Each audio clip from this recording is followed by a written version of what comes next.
Hey guys, in this video I will show you how you can fix Google Drive server encounter an error.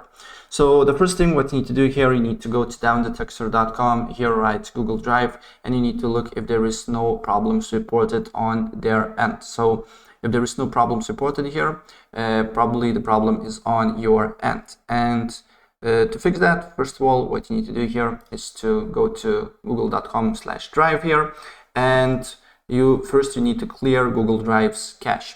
And to do so, just right click on it, go to inspect, and then go to application. If you don't see application button here, expand this bar here until you see it, and then go to storage and clear site data. And after that, refresh the page, and you need to look if the problem persists or not.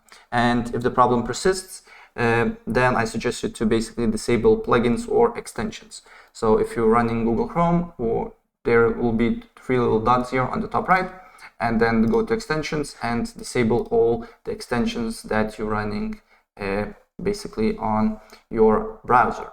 And if the problem persists, then what you need to do here is to try to log into the Google Drive from a different browser. So if you're using Google Chrome, try Brave or other, it's up to you. And you need to look if the problem persists or not.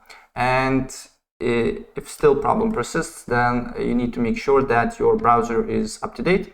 To do so, on the top right, you should see this menu here. Then go to settings. It's pretty similar to Google Chrome as well. Then scroll down until you see about Brave or about Google Chrome here, and you need to look if basically your browser is up to date. And it's up to date, then just refresh your browser, and you need to look if the problem persists or not. But if you applied all these fixes here that I showed you, probably the basically error should be fixed. Right? So that's pretty much it. And if I help you out, please press like button and subscribe for more. Take care. Bye.